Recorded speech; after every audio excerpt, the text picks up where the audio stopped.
All right, 3, 2, 1. Bismillah. Assalamu alaikum, guys. Welcome to Ummahpreneur Live, your favorite podcast where I interview Muslim entrepreneurs at the top of their game. And today I am joined by none other than brother Navid Akhtar. Now, you may have heard of this brother. You may have heard of his company. He is the CEO and founder of Alchemiya. And Alchemiya is an on-demand streaming service that provides a rich directory of films, documentaries, TV shows, TV programs. And the interesting thing about this is they're all catered to the Muslim world. There are kids' TV shows, series about the stories of the prophets, of companions, and so much more. There's even entertainment, but it's Muslim entertainment, and it's halal. And with the media sometimes broadcasting a negative image of Islam and Muslims, Alchemiya is really breaking through the noise and establishing itself as the go-to source for educational Muslim entertainment. And Navid, I wanted to welcome you. Thank you for being on this podcast. Assalamu alaikum. Wa alaikum salam. Thank you so much. It's elbows. Exactly. Social distancing and all that good stuff. Yeah. So thank you for being here, Navid. Honestly, I appreciate you taking the time out of your busy work schedule just so that you can spend some time with us today so that I can share your story, your journey with the group. And I'm sure everyone's super excited. I know a lot of people messaged me saying they were really excited for this episode.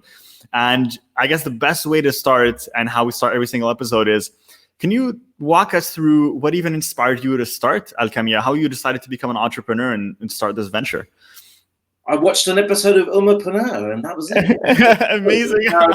Well, look, first of all, thank you so much for inviting me. And, really well done. Well done. I'm very impressed with the quality of work you're doing. And actually, what a great cause. Because to be honest, when I was probably your age, the only thing I could have done was sell chapati flour or a tandoori restaurant. That would have been kind of the ambitions the most that was available to someone like me. So I think you're doing a great service here and inspiring people and breaking it down to show, look, this is how you can go about it. So what started my journey, really, I had no intention of coming into business. I grew up in a family that was just, the business was the only thing they knew, really. We did the typical sort of, the corner shop, as they call it. And we had supermarkets and things. And even since my father had come from Pakistan to the UK, we were always involved in, the food business. And I hated it. I absolutely hated that. And as a rebel, I went off at 16 and got a job in a design company, selling furniture. And they were really shocked that why was I doing that? And I thought, well, it's better than, selling chapati flour, actually. But I studied, I got a degree, and I ended up at the BBC. So I had a professional career mapped out, and I was a program maker, and I made many programs. And at first, I really didn't do Islam at all. It wasn't something that was really, I didn't really think it was possible. And I don't think anybody was interested. It was with the BBC. But I learned really from the best, as it were. And I paid my dues. I spent a lot of years just kind of, having to kind of do it the long way around, as it were, very thorough training and many years as an assistant. Then I kind of got these promotions and all this kind of stuff. And what happened was then I sort of it became apparent to me that, look, there is there's a massive need for something that actually just shows Islam in a very positive light. And while I was at the BBC, we did achieve a lot. We did kind of do quite a lot of positive stuff from time to time, but always it come back down to, Islam and terrorism. Navid, come on, you must know what's going on, and can we do these films? And so I just got fed up. And also the same thing happened every Ramadan. It was like, hey, can we do something on Ramadan? And it's like, this is the 13th year running. It's the same thing. We fast, right? Okay, so great. And I sort of did a lot of that. And I just got to the point where I thought, there's just so much I want to see. And even before I sort of feel, okay, whenever you do Islam, you don't, I was in there, but it was like it's never really what really Muslims want to watch. Yeah. And people then started saying to me, well, we don't need what you're doing because we have our own channels now. And I was like, well, that's not really TV. That's kind of like some guy sitting around and, and I'm sure there's a demand for it, but my uncles really enjoy it. And I don't find any of that very interesting. So they were like, well, what do you mean by Muslim media? What are you talking about? I'm like, well, exactly the same as what everybody else watches. Okay.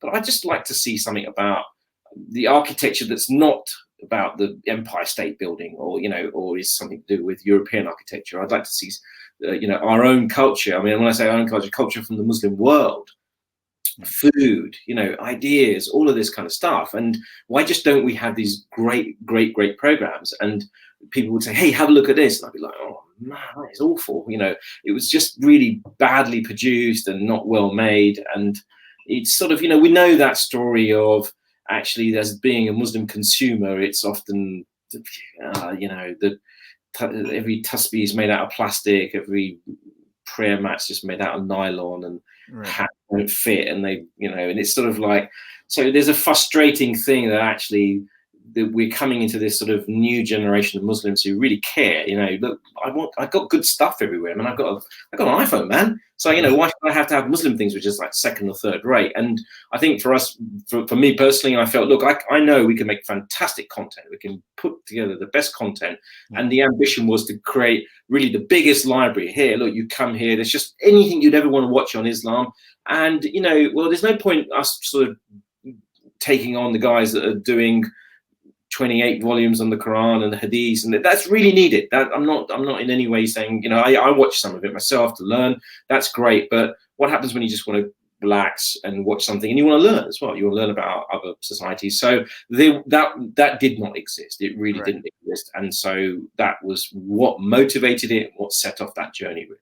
Yeah, that's amazing, mashallah. And I love that you kind of approached it from this angle, because it really is true, and you're not the only person that mentioned this. I've actually spoken to Nasser, who came on this podcast, and he founded the first North American Halal Expo. And he actually mentioned the same frustrations, which is interesting, which is everything that we have that was catered to the Muslim market is for some reason not as good as things that are not catered to the Muslim market. And why is that? And he's trying to, you know, promote companies that are making these changes and bringing these things. And I think yours is a great example of that.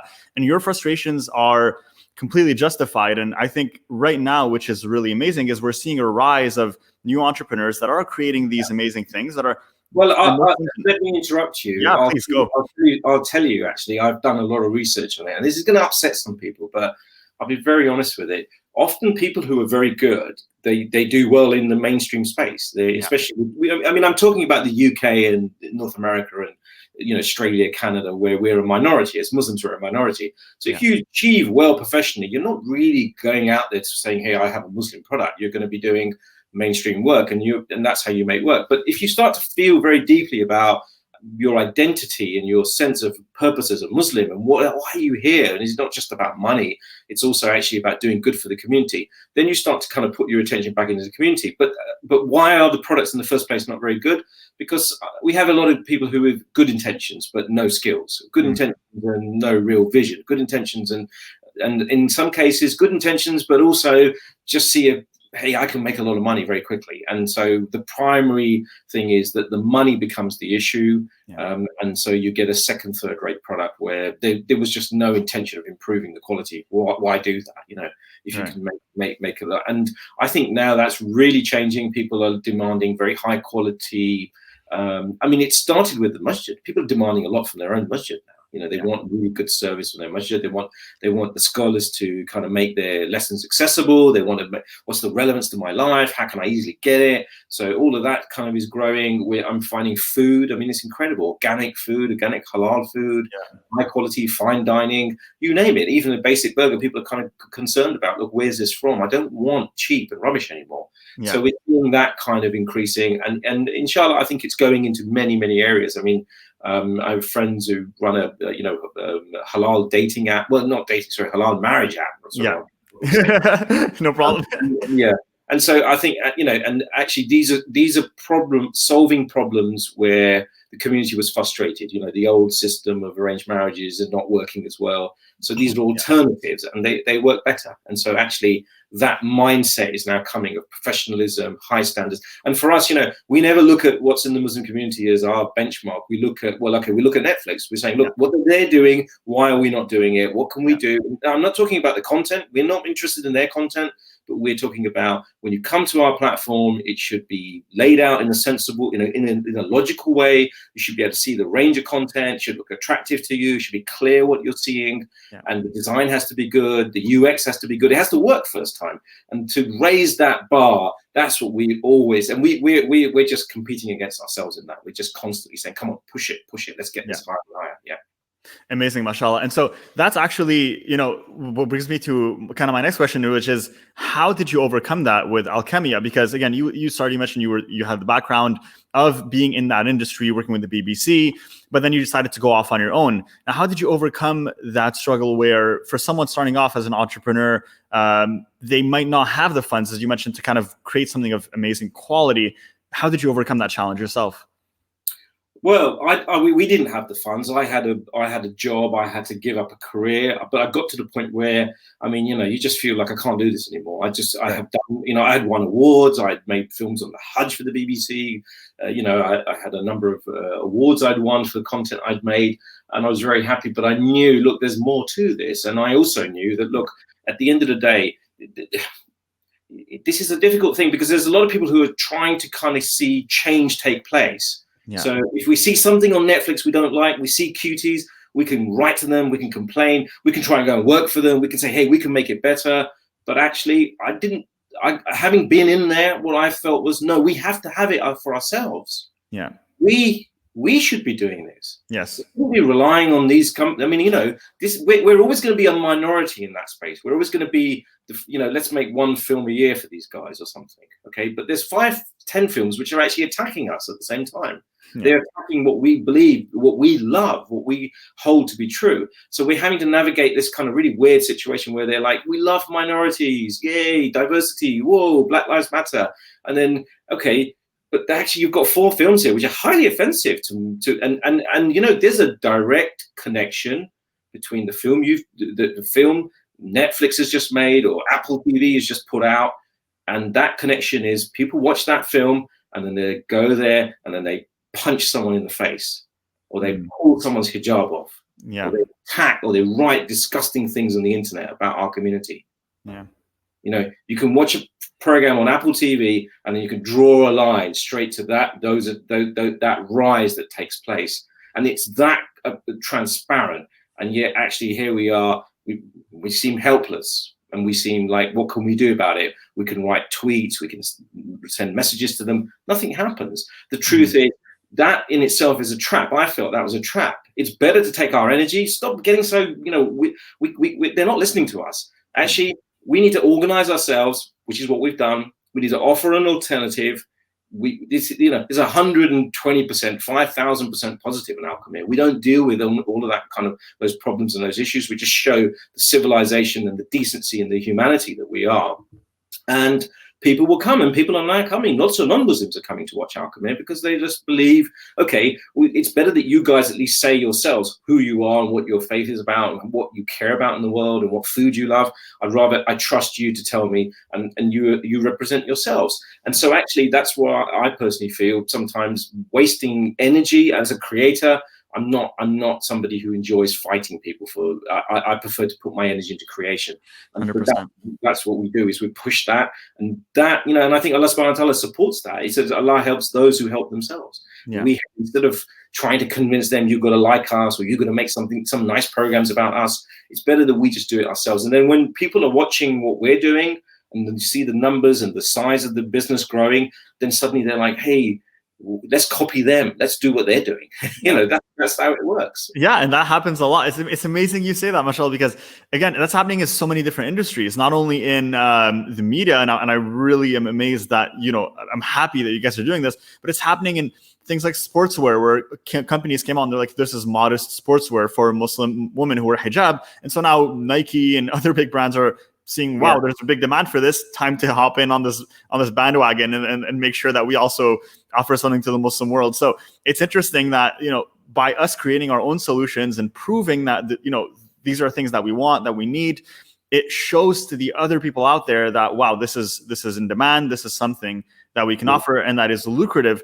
Whereas, again, as you mentioned, if we rely on them and if we just wait on them to make a difference, it's going to take time. God knows if it will ever even happen. Yeah, but also, come on, Muslims, don't buy from Nike. Get 100%. That young 25-year-old fashion designer. Support her. Put your money behind the right people. I mean, who cares? You know, that's like so like 20 years of wearing logos and stuff. I mean, come off it. It's so out of date, right? Yeah. What is the current thinking? Think local, think small. You know, find some cool hip designer in Kuala Lumpur, buy their content, buy their fashion brands, or there's somebody in New York, there's somebody in Toronto who's doing it. Support them. You know, just forget about this kind of, you know, oh wow, Nike are doing a headscarf. Who cares? Exactly. And I 100% agree with you. The only thing is, of course, it at least shows, okay, they realize there's a demand, but I 100% agree in terms of if you're actually going to go out and buy it, find the Muslim company who did it first and buy that 100%. Yeah. Don't buy the knockoff that kind of Nike's trying to do. This is actually where the crux of the matter is. Muslim money is not behind Muslim talent. Okay. Muslim money wants to stand in front of Muslim talent. In the non-Muslim world, there's scouts, there's people out there, there's people, trend spotters, there's people who are, they're picking up small startups, they're picking up little fashion designers, they're even looking at who's drawing what people are doing animation, and they just get behind these people really quickly. I mean, no one knows who owns Netflix. If you could tell me who's the guy who runs Netflix, because you know what? He doesn't put himself at the front of the project. He doesn't care. He's not making it about himself. What he's doing is they find the filmmakers, they find the people, they support them, and they put their talent at the front.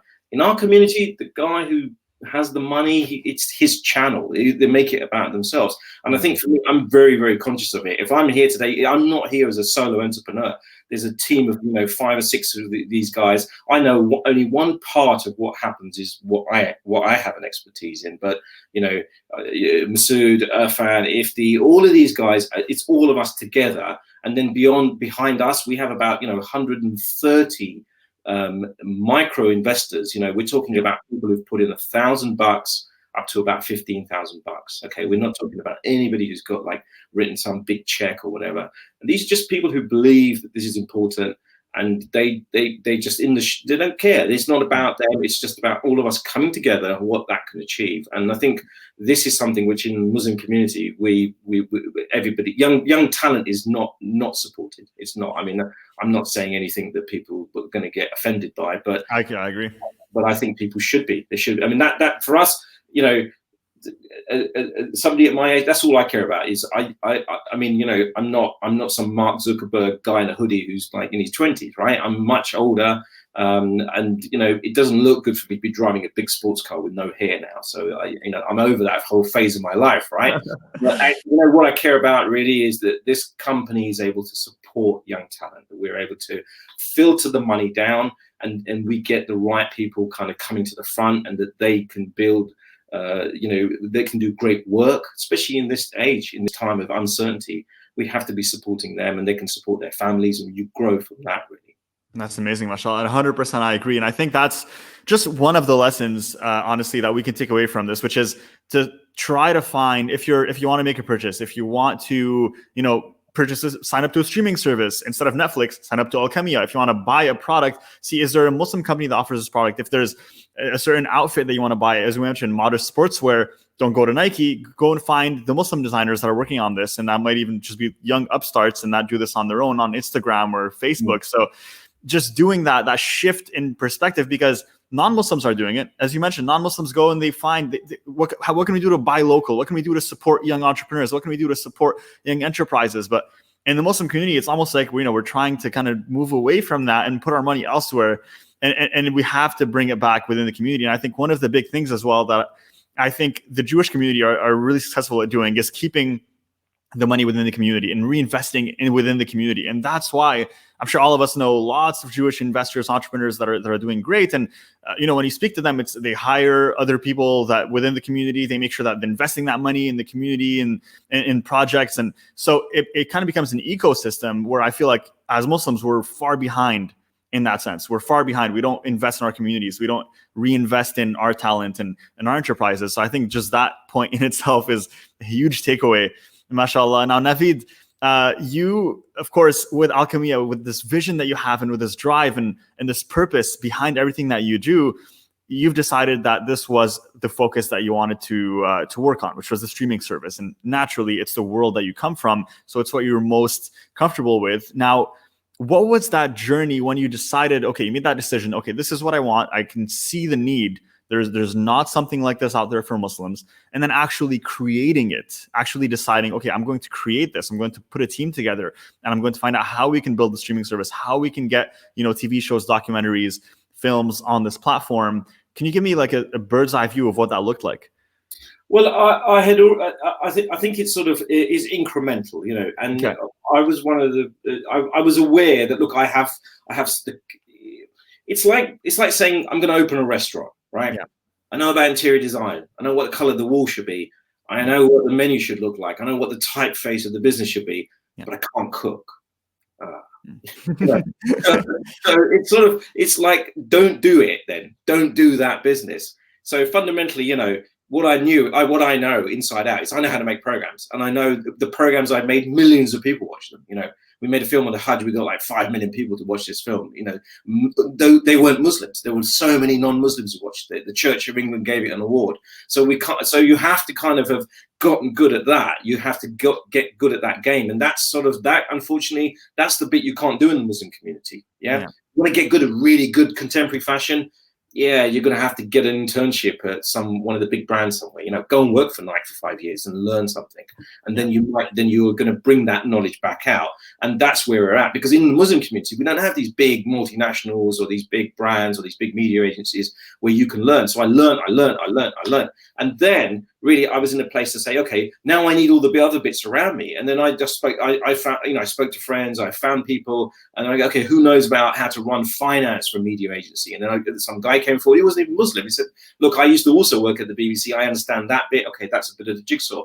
And then somebody said, oh, my cousin Ifti, he's very good at streaming and he understands all these things. I met him. We knew people in common. We kind of hit it off. We talk about half the time we're just talking about, what media, what films we love to watch, what music. And it's passion, but also what was the purpose? And then I met somebody who just said to me, where is your purpose? And I was like, oh, just going to show nice stuff. And he was like, no. This is a proper systematic process. And then he coached me. He just went through, look, and the purpose has to be distilled into one line: celebrate the heritage and the beauty of Islam. Beautiful.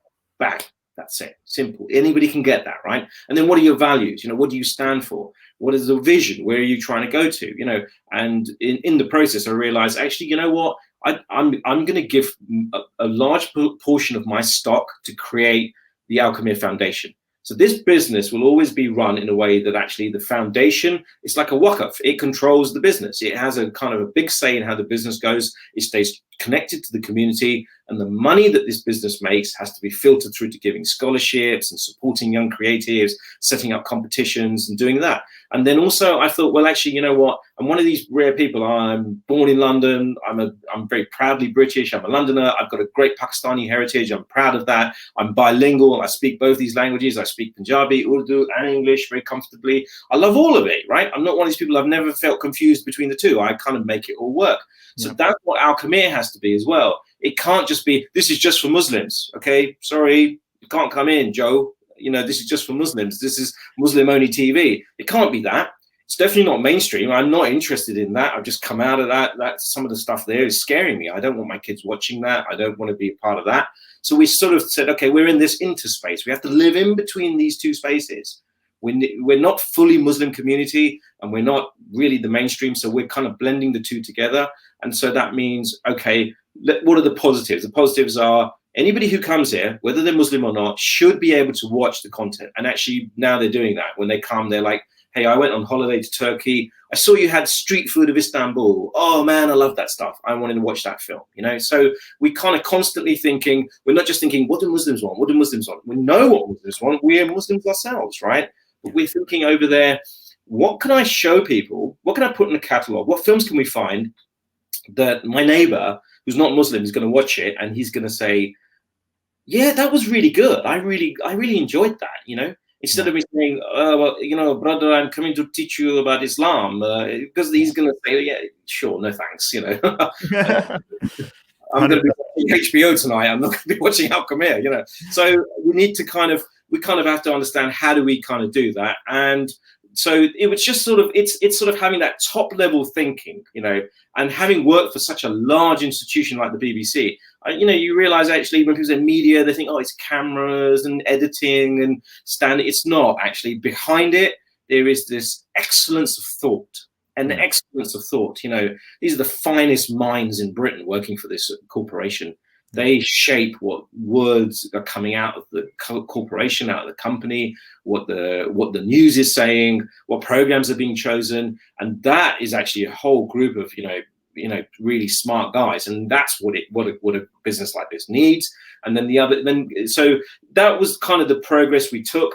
I spent 4 or 5 years going around the Muslim world, met some really, really wealthy guys. Met a couple of billionaires, got past their firewalls. They loved the idea. And when I said, would you invest? They said, we'll make dua for you. Good luck. And when you succeed, please do come see us. We'd love to see, and it's like, so hang on, you're kind of interested in it when it does well, right? Cool. So I didn't get anywhere with these guys for whatever reason. Some of them just said, look, we don't know this industry. We know it's big. We don't know it. We're not sure about it. And also other people thought, well, look, I don't get it. We're here in Malaysia. You're in the UK. How's television going to cross over the airwaves? What's that going to happen?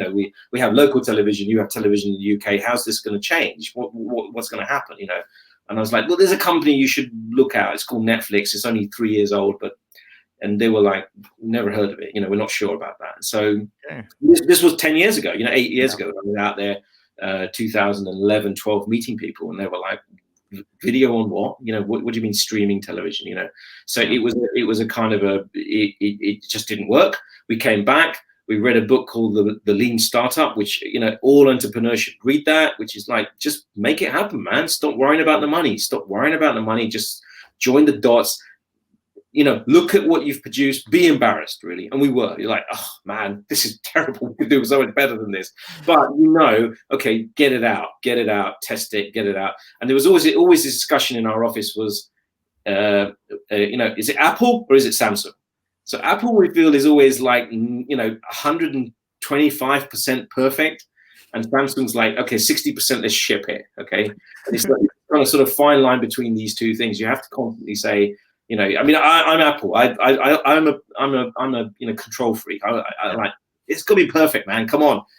I'll fire someone for using the wrong typeface. Whoa, what are you doing, man? Let's just get this absolutely beautiful and perfect. But being in business, you realize, get it out, get people out. Because what happens is people start talking to you. They start testing it. They start using it. And so that book was really valuable.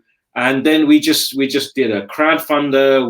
We actually, structured it as a proper company. We said, look, here's the market. Here's the rise of VOD, streaming services. Here's what the valuation is going to be. What's the valuation of Muslim media? Who knows? Yeah. How can anybody know? Right. Well, you're breaking new ground, right? So there's not enough data. And then, I met a lovely guy, Rafi, who runs Dinar Standard, and these guys have just professionalized the whole thing. So we looked at their data. They were out there kind of, just saying, okay, look, we estimate this, and that was enough to say, look, this, a quarter of the planet is Muslim, right? And they've got to watch something, and where they're going to watch it. So we never, and we also thought, look, it's impossible. We're not going to do this and make it work for every Muslim on the planet.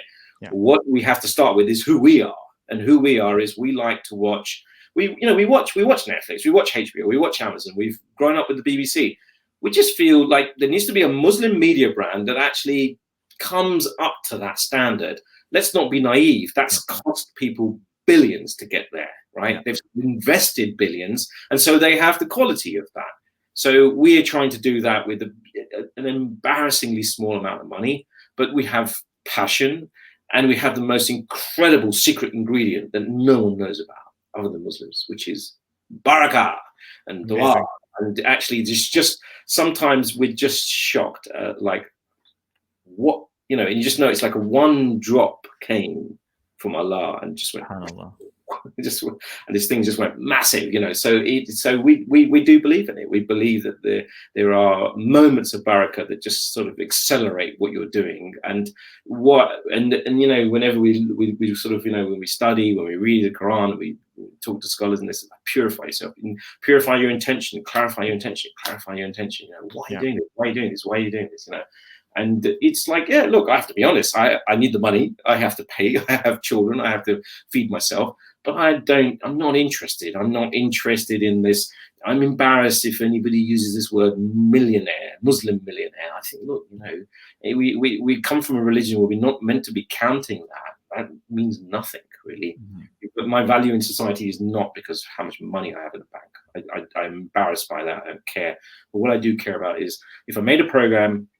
I mean, we had one documentary on the website a while back. I think we don't have it anymore. And I met some guy at this networking event, non-Muslim, and he said to me, you know, I'll try your product. Okay, I'll take the trial out and I'll see how good it is. And if I like it, then let's talk. You know, I'll see how I can help you.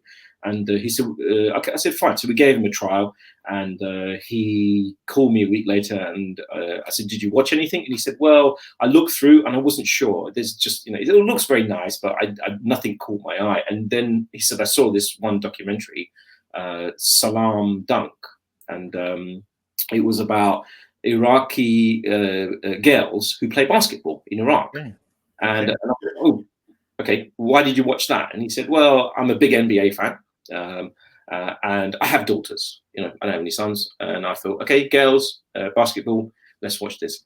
And he said, look, Navid, I've got to tell you, I cried.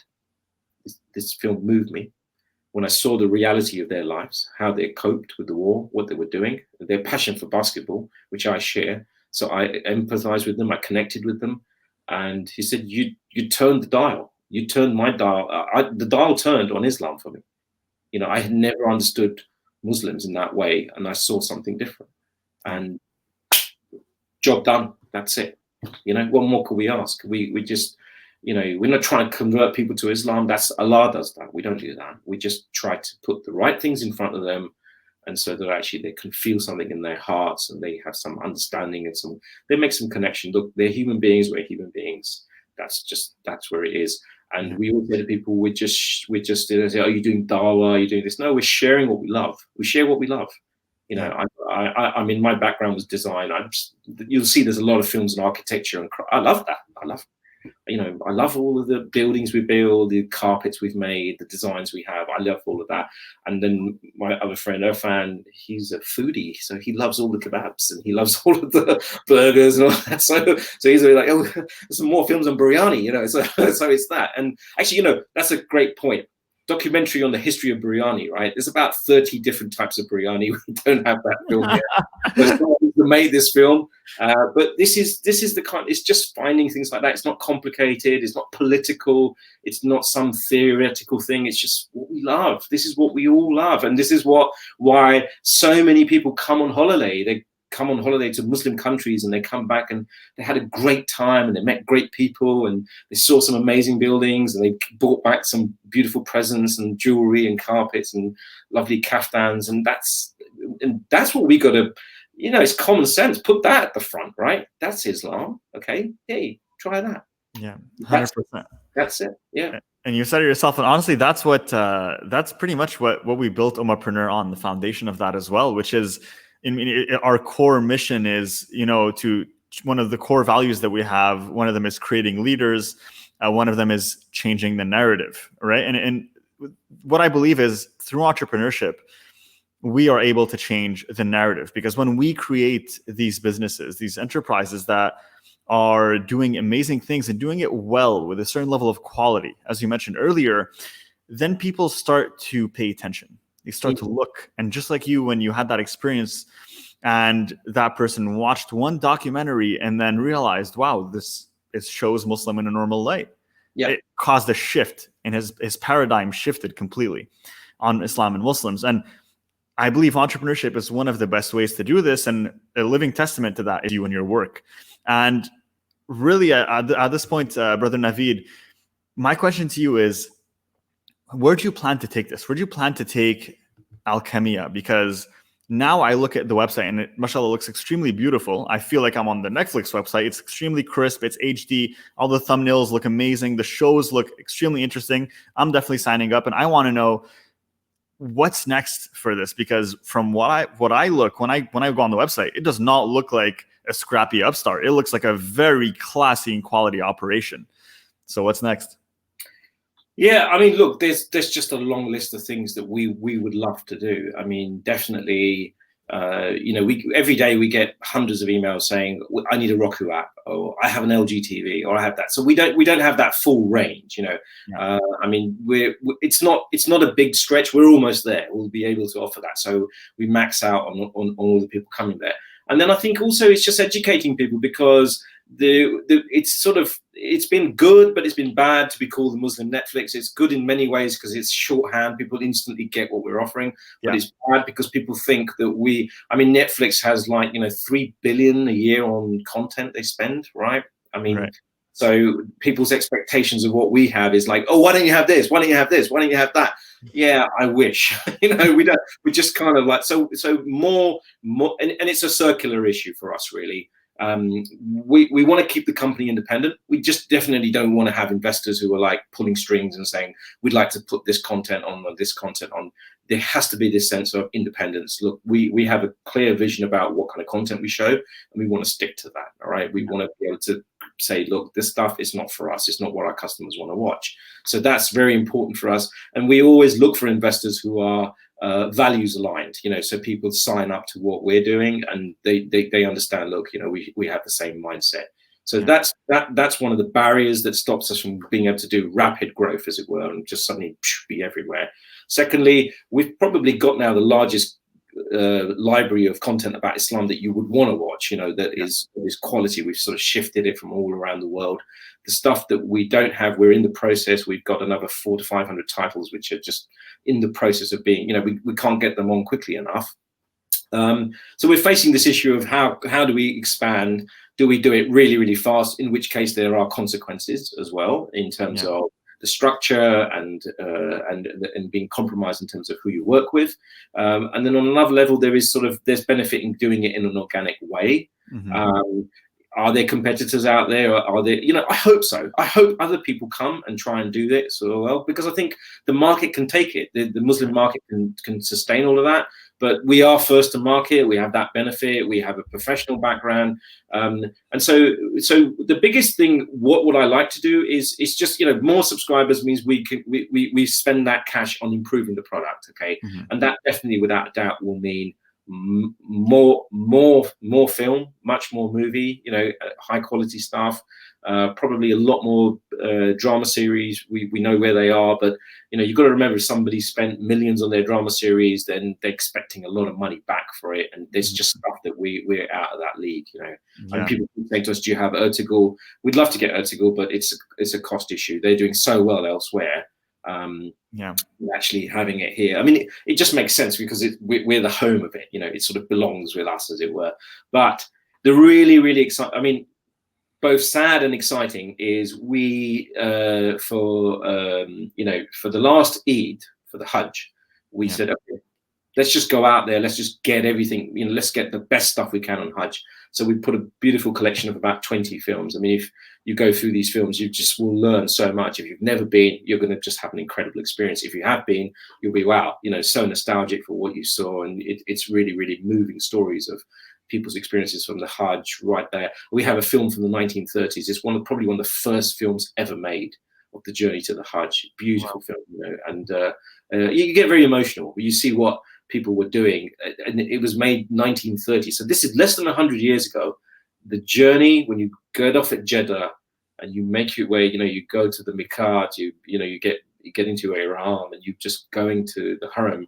It's incredible. We're spoiled. We're really spoiled because they were walking, they were on camels, and you see all of this has been filmed. It's so amazing. And when the first shots of the Kaaba, and it's just incredible to think how much has changed, you know.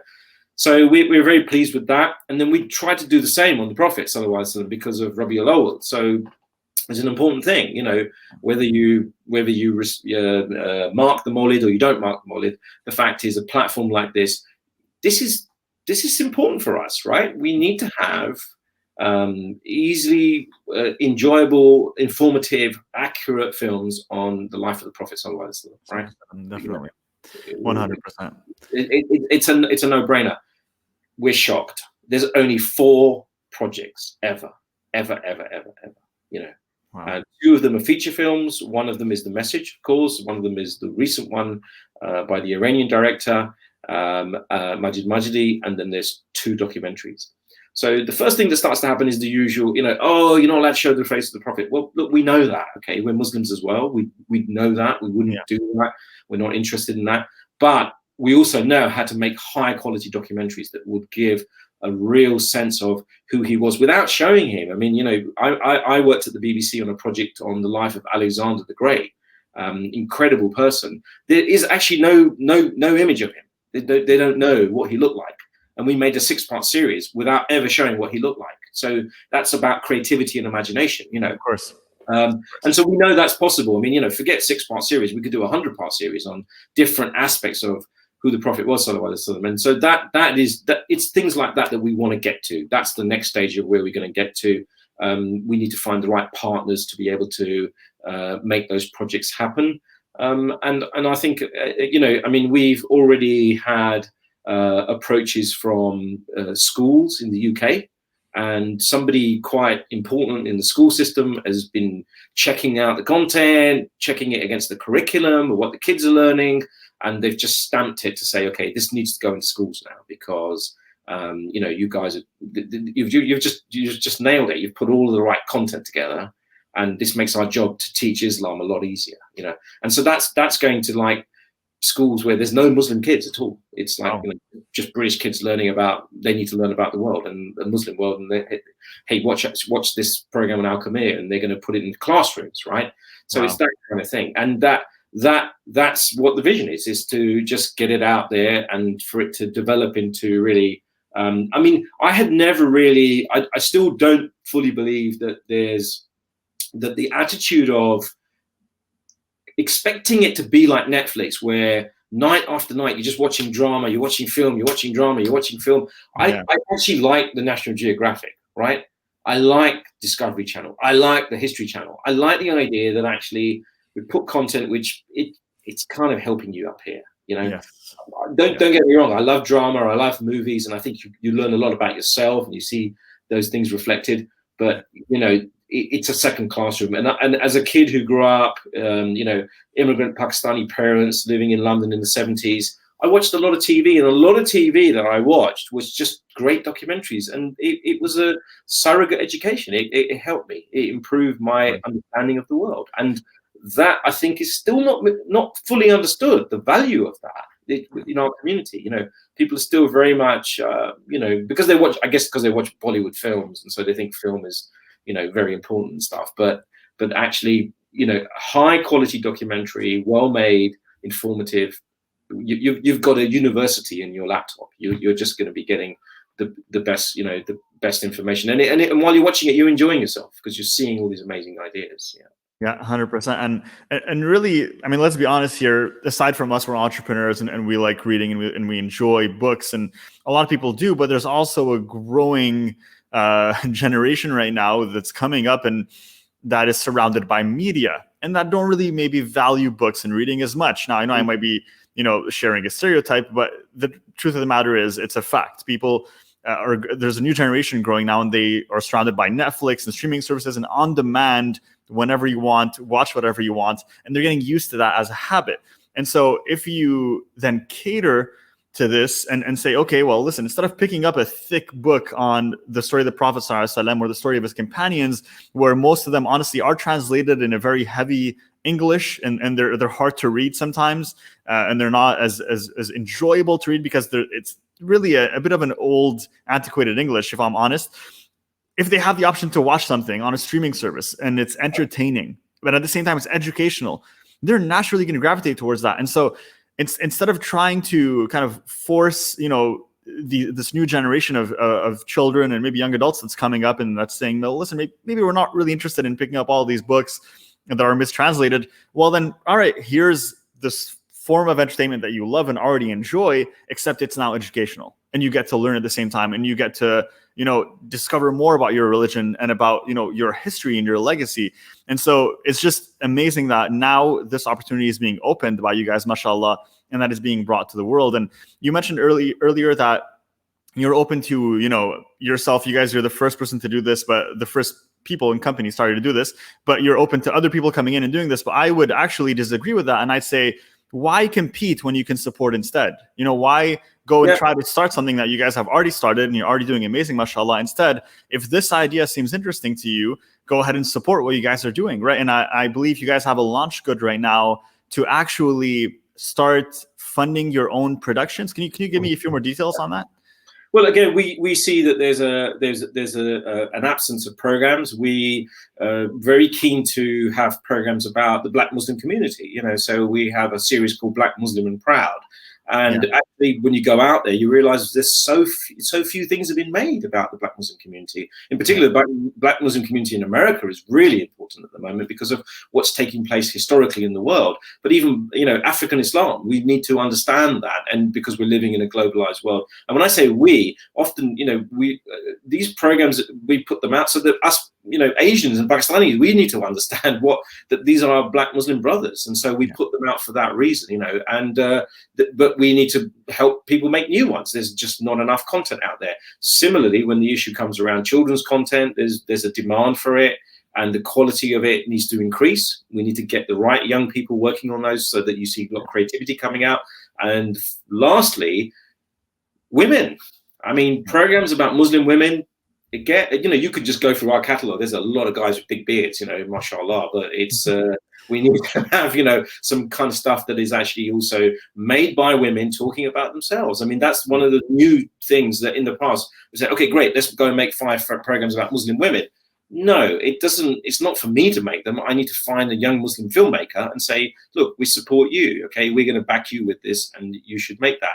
And what you were saying earlier, I mean, what I trained at the BBC, what we were doing was we were saying, let's make people watch this program, and when they finish the program and it ends, they should say, that was great. I'm going to go and get a book from the library on that subject so I can learn more. So it's the other way around. It was like, for somebody who would not have thought about learning about something, we would actually make these programs so it makes them think, and then suddenly they're inspired and they're fascinated, and they're like, and we're all like that, because you start off, someone just tells you about something, but once your imagination's been captured, you want to become really geeky about it. You get all nerdy about it, and you're like, I wonder if there's any books, and then there's some books about it. Then you start reading one, it's like with the Sirah. I just read the Sirah, Dr. Martin Ling's, That's the best one. That's the best one. Something I was like, what else is there? And then I just like 25 different, and I read all of them, so you just get hungry for it. And it's that spark. The film provides the spark that then takes you somewhere.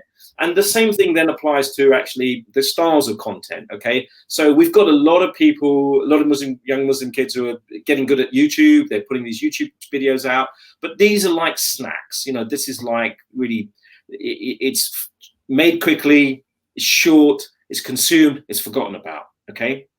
And I'm saying to them, look, literature is important because it tells you how to structure a 30-minute story, a 1-hour story, a 6-part series. You've got to try to extend the quality of your filming outwards so that you're making much longer pieces. And that's what people want to watch, because people want to come back night after night. And there's a great 3-part series I'm watching on something like this, on the history of Islam in America. That's a 6-part series, right? A celebration of Islam in America, everything that's wonderful. Jefferson, he had his own Quran, all of this stuff, the Declaration of Independence, Sapelo Islands, with the Black Americans in the Sapelo Islands, all of this stuff, all of this history. So it needs to be made, and that needs someone to think it out and do that. And if you're just going to do 5-minute clips and 3-minute clips, and it's just quick, fast, it will be forgotten very quickly. People consume it, they get fed up. You can make thousands of them, it's not enough. But actually, I'm talking about now having stuff which is of medium quality and of high quality, where even 10, 20 years later, when you watch that film, you think, wow, this is, it still is relevant today. I mean, I can remember when the Malcolm X film came out, Spike Lee made that. If you watch that film today, you'd still think, you'd think it was made yesterday. It becomes timeless. And good filmmaking is really like that. I mean, the message is like that. It's a 40-year-old film, and when we watch it on the life of the Prophet ﷺ, we still feel value. We still feel, you don't feel, oh, this is an old film, it feels old now. You don't think that. You just think, wow, what an incredible story. And so we want to inspire that, and we also want to help. We want to help. Look, come on, work with us. If you can shoot and you can film and you've got a YouTube channel, look, let's try to expand your content. And the most important thing, which is what you're doing here, is we need to build an economic system around this. We can't rely forever on some rich Muslim guys are going to write checks and support it, or dawah, or launch good. We need to turn this into a thing of, look, this is our job. We take it seriously. We have talent, we have ideas. People need to consume it. It's a product, and if they pay, it's not a lot of money, but actually the numbers are so significant. By the time you cross between the UK, US, Canada, Australia, you don't even need a huge market. You're talking about very small numbers of people deciding to back you, and you have a significant amount of income coming in. And the difference between us and I guess the mainstream media is they just pay themselves really, really high salaries. Yeah, and they make a lot of money, and they keep their shareholders very happy, and they do all of that.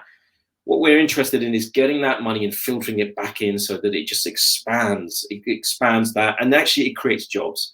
We need to have a lot more people who are talented in filmmaking, talented in editing, talented in digital arts, talented in special effects, and all of that becomes this creative explosion of content and film that people can consume all over the world.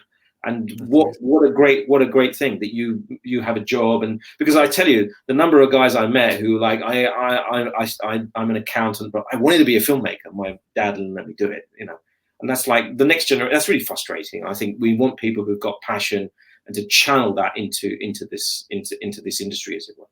I think that would be an amazing solution, because a lot of people that are coming up, a lot of young Muslims who are artistic and creative, don't have an outlet for this. They don't have an outlet for their artistic.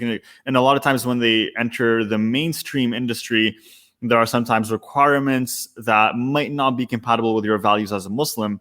Whereas if, we provided a platform for that for young Muslims, then they are able to still express themselves in their creativity and in their art, but be comfortable doing so and not have to go against their beliefs and how they choose to live, which is honestly amazing. Sorry. So I had a blank moment there. Yeah, no problem. Yeah, what was the question there? Sorry. Yeah. So I was just commenting on what you said and how, just that if we create the solution like this, then it's going to allow these young Muslim artists to actually have an outlet for their creativity. And that's absolutely just a huge thing. Yeah. I mean, look, my good friend Dustin Cron, he's doing the Global Muslim Film Festival. There is, for us, I think the next thing is we'll sponsor some film contest. So we'll say, okay, if it's your first film, we'll put up a prize, we'll set a theme, young Muslim and woke or something cool like that. And love it. It's let's just kind of make things happen and do stuff, and then connect, and we can discuss it and do that. I mean, in that same way, we have some amazing content from Iran. Cinema from Iran. People say, "Oh, there's nothing about Islam," and you watch these films. They're not anything about. They're just great drama, but they're so infused with Quranic values and Islamic values that people have been living through. And we get the usual thing, oh, this is are they Shia and all this, and it's like, man, you're just so prejudiced. Just got to watch this stuff. It's actually just about human life. But the Iranians have actually understood this issue, because they know they can't show certain things. They're fantastic filmmakers, and there's just some beautiful dramas which really capture you. And I think that is a great model for us. As is obviously Ertugrul, something like Ertugrul. These are great models for us to aspire to. That we can see some really good dramas coming out of the States, coming out of Canada, coming out of the UK. But it's exciting because there's just so much potential. There's just so much of an open space for people to start doing stuff. 100%. I completely agree, Brother Navid. And so I have one more question for you before we dive into the live Q&A. We'll take some questions from the audience, inshallah. So for everyone watching, guys, if you have any questions for Brother Navid on Alchemiya and on his story and his experience with entrepreneurship and as just a movie executive, someone in the industry, then please send them in the comments and we'll go through them through the Q&A, inshallah. Before we dive into that, I have one more question for you. And it's a question I'd like to ask to every single guest. And it's, if you could meet Navid from before he started Alchemiya, when he was still working with the BBC. He wasn't really sure yet that he was going to be an entrepreneur, right? He was still within that industry. And you could tell him one thing. You could tell him one thing to maybe drive him forward, to encourage him, to make sure that he stays on the path. What would that one thing be? I think self-belief. It's got to be self-belief. It's not easy growing up as an immigrant. Yeah. It's not easy growing up as a person with different colored eyes, different colored skin than everybody else who's around you. It's not easy to be going around with a beard. It's not easy to have your head covered. It's not easy to want to duck out and do your salah. It's not easy. And because it's not easy, you can internalize that. You can turn that inside and think, I'm wrong, or I'm the wrong one. And I've seen that happen. I've seen that happen even in my own family, rather sadly, where people just start to feel, this is not right. I just want to be like everybody else. And I think that what it does is it makes you feel, it erodes the confidence, in a lot of young people, in our community. And actually that's the thing is, you may be young, you may not have resources, you may not have avenues, you may not have networks, you may not have people, you may not even have the qualifications yet. But if you have this spark inside you, and you know that you just have this dream of something can happen, and you've got that talent, then don't give up. Don't give up, and but work hard. You really, really have to work hard. Yeah. Amazing, Michelle. And this is why I love to ask that question, because I tell my kids they do stuff and they say, "What's the reward, Dad? What's the reward?" And I said, the reward of hard work is hard work. That's something to think about. People who work hard, they're like, our reward is more hard work, which we love. So that's it. You grow to love. You grow to thrive in that environment. Absolutely. And it's definitely fast paced, mashallah. So again, I love asking these questions because, well, every time I ask this, I mean, it not only does it speak to me, because it's kind of like, I'm asking you to tell me something, but also to everyone listening, because it's all Muslim entrepreneurs. They're all starting up like myself. Some of them may be a bit more experienced who listen to this. And so when they hear something like that from an experienced entrepreneur like yourself, it's just a very powerful reminder. So I want to thank you for that. Now we'll dive into some audience Q&A, guys. So we'll have a few questions for Brother Navid. So if you have questions for Brother Navid on Alchemiya, on his experience as an entrepreneur, on his journey, on his story, drop them in the comments and we'll go through a few, inshallah. The first one that I'll dive into is from Sister Faye. And she says, I want to do a fast forward. How do you plan to sustain your vision long-term, inshallah, knowing the competition and even the bashers, she corrected that, is quite tough in the mainstream media, as in like maybe there's a negative stigma here and there's obviously competition. How do you plan to sustain your vision long term? Well, it's growing fast, it's growing well, and it's because we made a lot of mistakes. We made lots of mistakes, but we picked ourselves up every single time, and we learned from those mistakes really fast. And I think that's really important. You have to be prepared. You can't be embarrassed about that.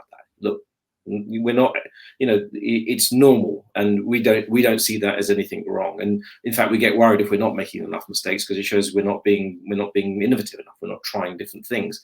So we've done a lot of that. We've done a lot of testing, and the other thing is it's partnerships. There's as much as you can say it's hostile out there. I think it's not. I think it's easy what you're tuning into. You can watch the news and you can think they all hate us, but they don't. They don't.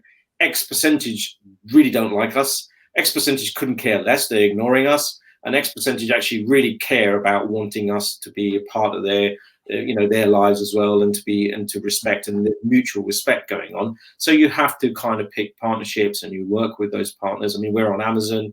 That's really helped us. It's sort of given us a great confidence. It's taken us out to a lot of it's just given us reach we couldn't have achieved on our own. So you have to find those partners very carefully. And at the end of the day, in terms of the people doing the bashing, is that what she was saying? Bashers? Yeah, it's like how to deal with competitors or people who bash essentially what you're doing.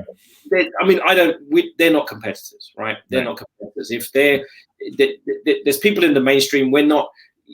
Look, we don't think people are going to cancel Netflix and have Alchemiya. I think they'll have both, right? So we're not really competing with them in that way.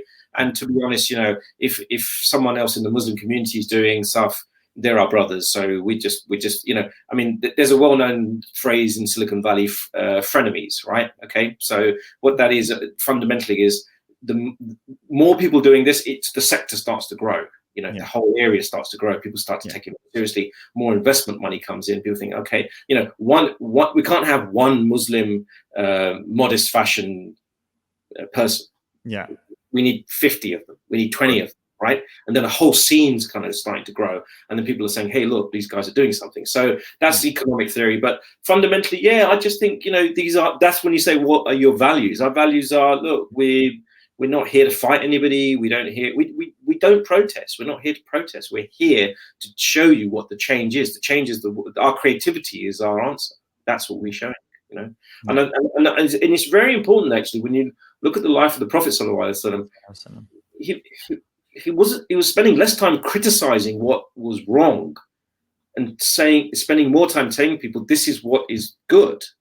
He's just asking people to come to goodness.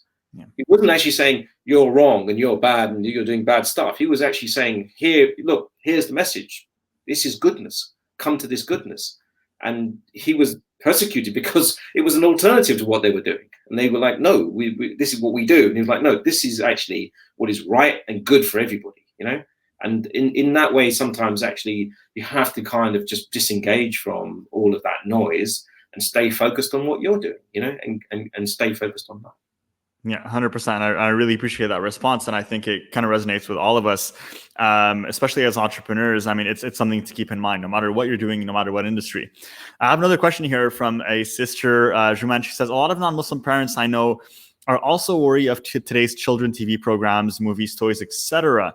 Have you thought of branching out to mainstream media and try to expand your market to reach non-Muslims, but who also share some of our values? So who want their children not to be exposed maybe to certain indecency or offensive things that are unfortunately present now in the mainstream media?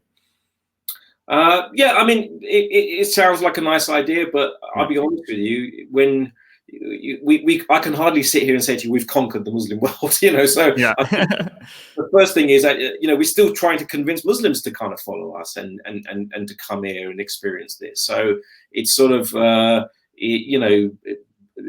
to me, the work is there really, that we provide a alternative to what's out there in the mainstream media.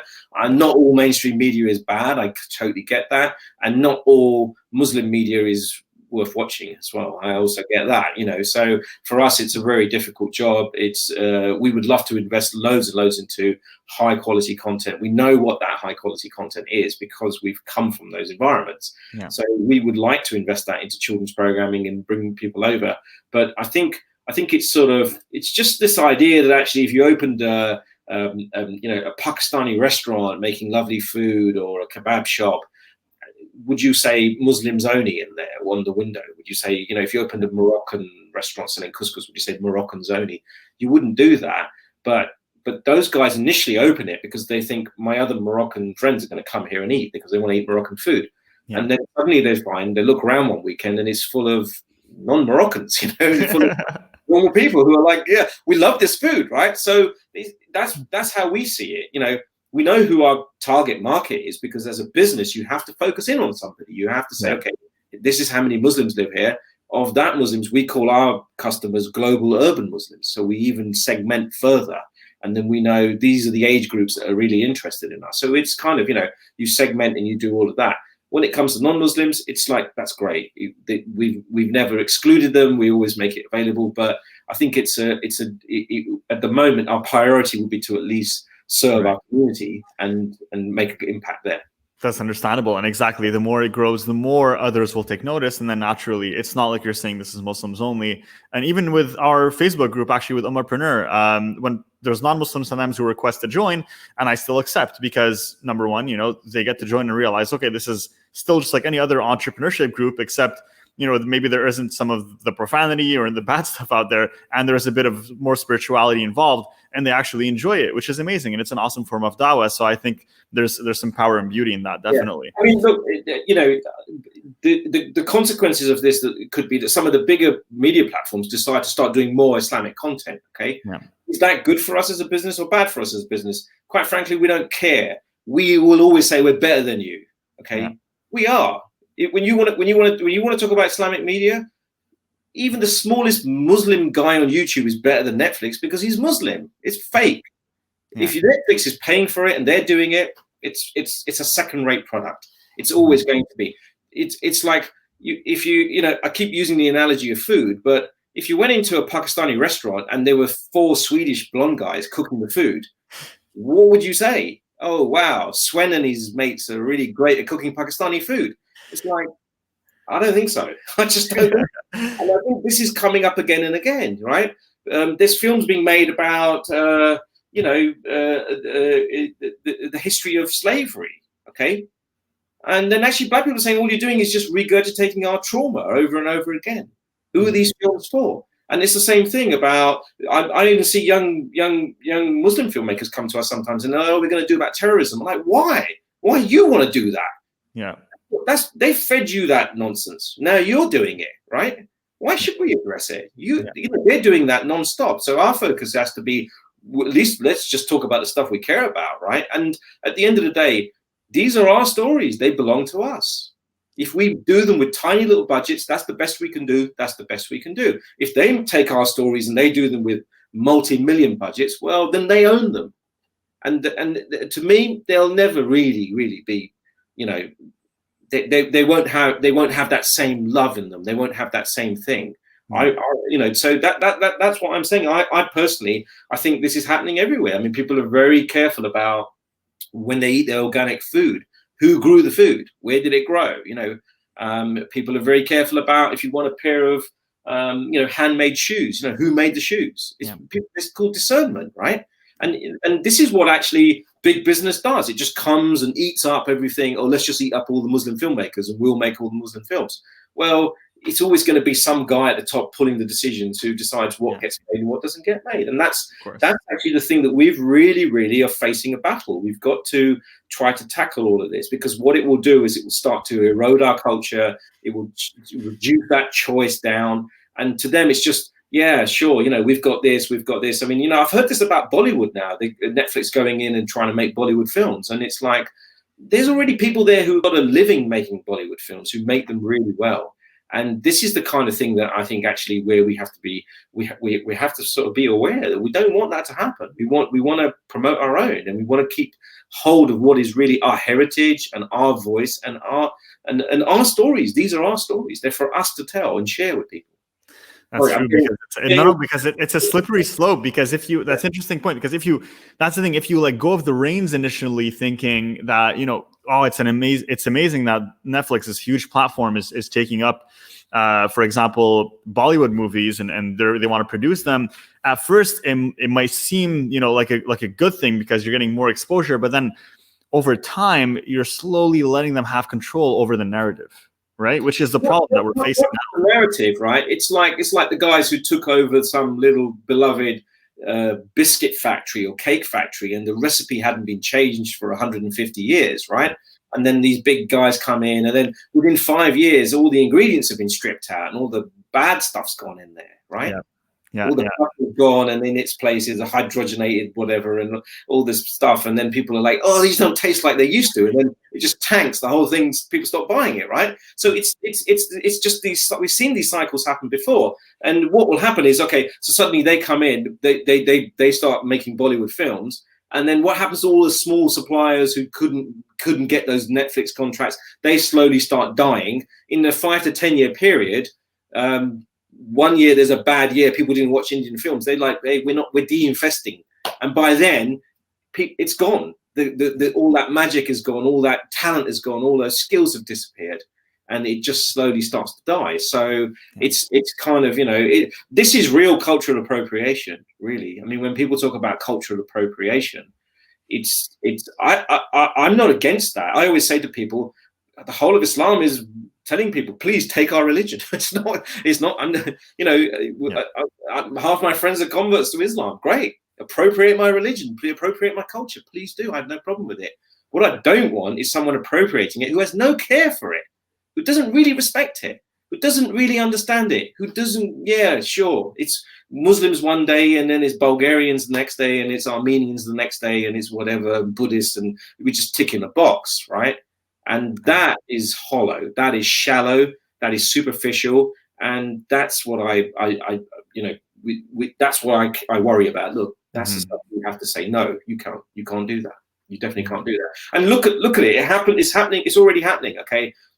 So we had Homeland and, 24. And so it was like we had a 10-year period of, oh my God, these guys hate us. And look what they're doing, and they're hiding, and there's going to be something, and they're up to, and the fantastic spy dramas and FBI and Homeland, and we saw all of this stuff going on, all these films for 10 years, right? Now it's got to the point where that's just been done to death. Okay, but the damage is done, right? The damage is done. The ideas, the thoughts have gone in, and actually, shockingly, the country's swung to the right. We've seen the rise of right-wing mentality, and it's like, whoa, yeah. I mean, how did that happen? Put enough films out there that kind of made people feel that way, right? So then the thing is, okay, we've got to tone it down. Now what? Well, let's not just show them as human beings and as good people. Let's just start putting all the comedians up. So, they're actually, Muslims are really funny. They're funny guys, they're quite clown-like. It's okay. They're just like us, whatever. So then now the next caricature of Muslims is like, they just, they're just having a laugh and a joke, and while they're out, whoosh, their hijab fell off. And we're not stupid. Yeah. I don't think anyone is anymore. The level of media literacy has grown. You can't do that. It's called a caricature. It's called a toxic stereotype. It's called offensive. It's not on. It hurts people. It damages society. It causes problems. It ends up getting the wrong people elected. And this is a huge problem. And so actually, what could we do in it? We're not in control of mainstream media, but we definitely better at least cement our own talent together and support them and bring people together and say, look, we do that. I mean, Tyler Perry. You look at the work of Tyler Perry, right? He's not had huge support from Hollywood. Yeah. But very, very successful business. Very successful business. Yeah. And it's like you meant in this scenario, because with whoever controls the media actually controls what people think, right? How people view the world. The thing is, it's about choice now, okay? Because that made much more sense when there was limited, when there was only 10 cable channels, or there was no YouTube, there was no that. So now we're in an opposite situation where actually, yeah, they do control that, but it's your choice. You can turn it off. You don't have to watch it. But people won't turn off until there's an alternative. There's something better to watch, And recently, probably they're sitting there thinking, hey, where are the Muslims all gone? How comes they're not watching 24 anymore? It's like, oh yeah, because they're watching Urtical. That's why, So like, at some point people wake up like, why am I watching stuff that's hurting me? That's kind of damaging me, and this is stupid. Why should I watch this? And it makes me feel bad, and I look bad out of this. And so and they call it self-sabotage, where you're just, or self-hatred. You just keep watching programs where you just made to look as you're the bad guy. And that's why I think a lot of people just checked out 24 News, 24-hour CNN. People just stop watching this stuff. It's like, well, what's the point? Yeah. The story is always bad we're always the bad guys in this story. It's that kind of thing. So I think when something like Urtical comes along, people are just jumping for that and saying, hey, there's a Muslim hero. He's good looking and he's doing some great stuff. And I feel really good about it. So that's what we're looking for. I think more of that. 100%. And really, at this point, I mean, for those who don't know, I mean, most of these channels and these TV production companies are all owned by, I think, about 4 or 5 big companies, major companies that have, all of these subsidiaries, and these are all these TV channels that, we watch on a daily basis. And so truly, all of the channels that we watch and all of the programming that's put out is really controlled by about 4 or 5 companies across hundreds of channels. And so that's something to think about when, yourself with Alchemiya, at least now that we're bringing an alternative that allows people to choose. And I think just the ability to make that decision in itself is extremely powerful. Whereas before you weren't even able to make that decision, right? You didn't have a choice. You mentioned it was either that or you turn on the Arabic dish, and it's for us young adults who are born and raised in North America and the UK, we don't relate to that kind of content. Yeah. Well, for us, I think what we do is we pick it out. We curate it. It's sort of like, I'm a Pakistani, and we don't eat olives. We just don't eat olives, you know. I love olives, man. That hurts me. But I've learned that from my Arab friends. They try some olives. First time, like, I'm not sure. But by the third time, hey, these are lovely, you know. So actually, that sense of sharing, we're saying, hey, try these Iranian films. If you watch Turkish, try this. And actually, we've gone through, you know, there's 500 Arab drama series. We picked 3 for you because these are the best we found, and we know you'll like these. So it's kind of, you know, sort of mixing that up, and then allowing people to kind of find the best. Because who's got time to kind of go through lots and lots and lots, and it's what's relevant to your life. So we're doing all of that kind of stuff.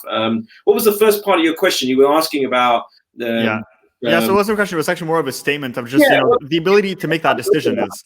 So this is no dissimilar to, I guess, if you look at the history of Motown Records, okay, because it was the same thing. You know, if you were a black performer, a black artist, you had to kind of find someone to record you, someone to distribute you, and everybody you worked with was white. They didn't understand your music. Sometimes they didn't understand the market. They wouldn't play the record. Some people didn't even want to play. Some radio stations didn't play black artists. They only played white rock and roll music, and they wouldn't play soul music. And so when Berry Gordy, you know, in Detroit, they see this moment just happens where, okay, look, there's a market here. There's a need.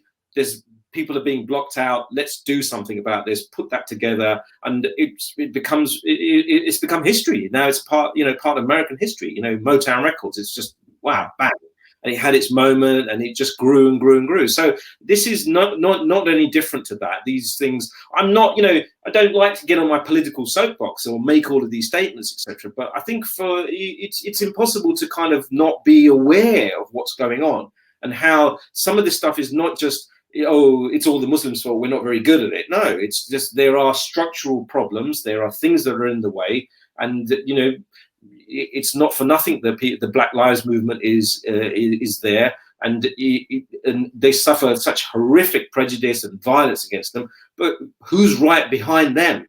We're not that far behind, you know. Yeah.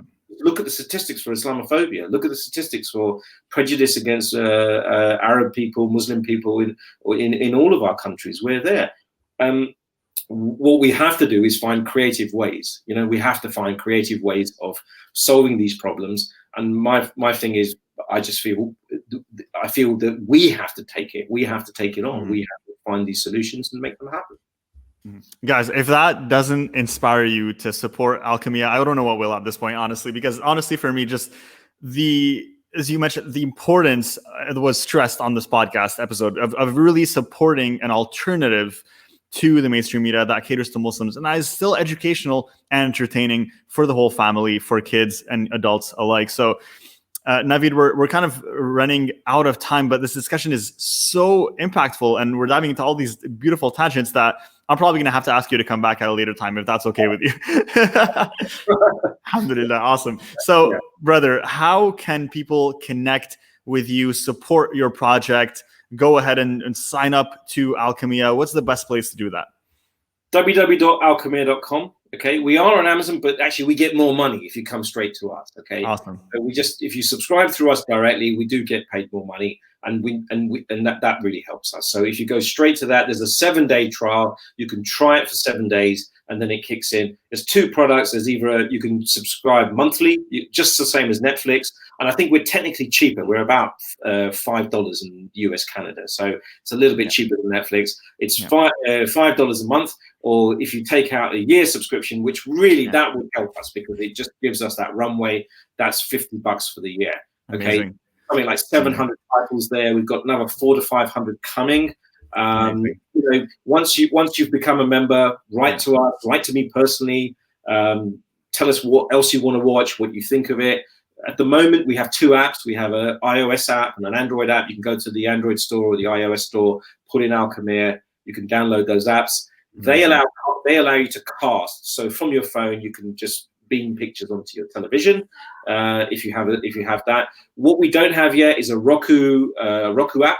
We hear you. We're working on it. But again, it's the more numbers that go up, the more quicker we can add that into it. Apple TV app, Samsung TV app, LG. So those are the things that make it easy for people to watch. And then if you're talented, if you can, you want to present, you want to make programs, you want to do a cooking show. I mean, cooking shows we're definitely looking for. Okay, we just put up a series called Muslim Food of America. And the whole series is made by Vox Media. You may have heard of them. They're big media thing. So they have a brand called Eater.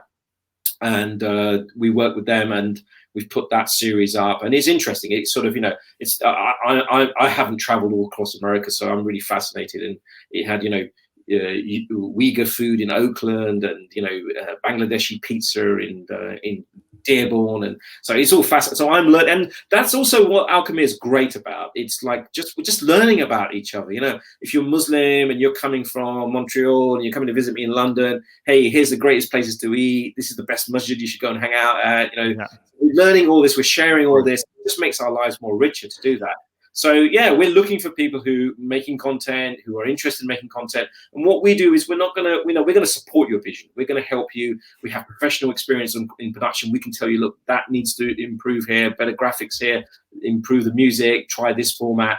And most importantly, 50% of the money that we earn from your title, goes back into your pocket. That's what we're committed to that. So half the money that we're earning at the moment that comes in goes right back out into the people who produce the content. They're the stars, and that's a kind of across the board. We give that money back to them.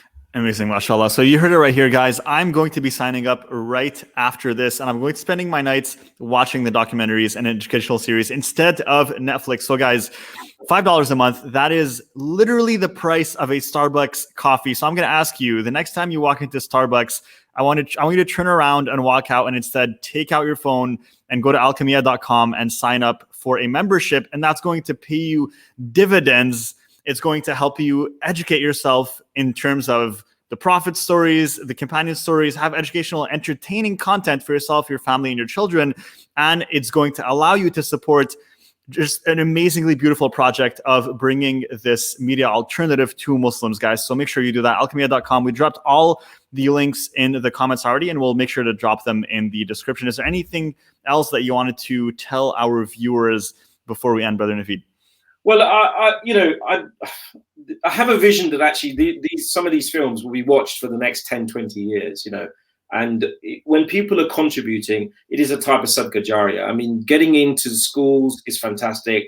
They like our content because we don't represent any mosque. We don't represent any school of thought. We don't represent anything like that. What it is, it's just basic, well-made, informative stuff. And, I'm not in any way putting down any scholars or but that stuff is for the serious ones. That's like you really want to study your deen or Islam, or someone's really, really interested. We refer them to that. But what we are is that's just that first experience that people are going to have. What is Islam? What are people doing?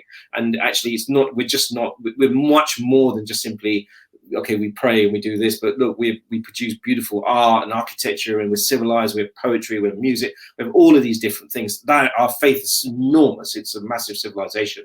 And so actually, it's not for me to stamp this, but I know there's an element of sadaqah jariyah that actually there's a good deed being done in terms of people are watching 100%. This and they're learning something, and that for us is there. But we kind of thought a lot about these things. Should we be fully a charity? Should we be this? And I think fundamentally, it's just it's the time of the startup. This is the age of the startup. And for us, if we can take a commercial model, and that was always the Muslim model. It was always the charity isn't something that's independent of the business. The Muslim model was the two always work together. Yes. If you're going to build a mosque, before you build the mosque, you build the shops underneath. First, you build the shops. The shops do commercial business. Then the shops pay for the mosque on top. And so therefore, anyone who comes in the mosque gets fed, they can pray. They don't have to give more sadaqah for the mosque, because the business is running and that's supporting the mosque. And so this is kind of this idea of actually business and charity being integral, not a separate idea that actually we'll get really big one day, we'll do really well, the company will grow, then we'll give our charity. No, we're building something which is like the two are working together all the time. And I think I'm very, very interested in what you guys do, just this idea of what is an Ummah entrepreneur. I mean, I had this idea, I think, perhaps we should all talk about it, about the Al-Amin Awards. We should be giving awards to people for Al-Amin, because the people of Mecca, the Quraysh, the ordinary people called the Prophet, they called him Al-Amin. Allah didn't give him that title. That came from the people.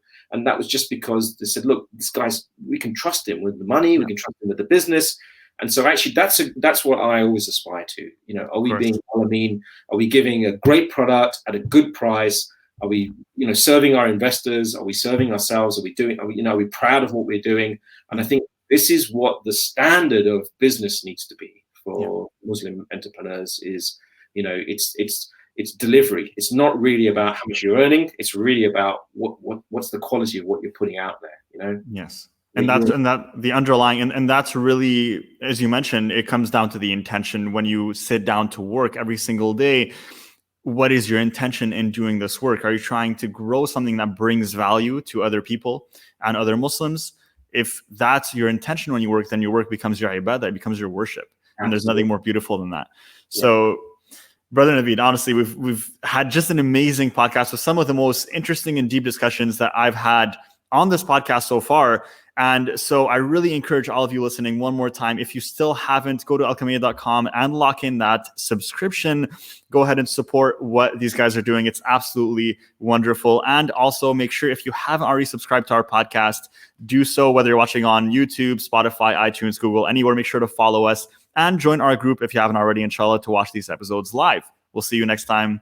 Assalamu alaikum. Thank you so much for being on. Thank you. Thanks.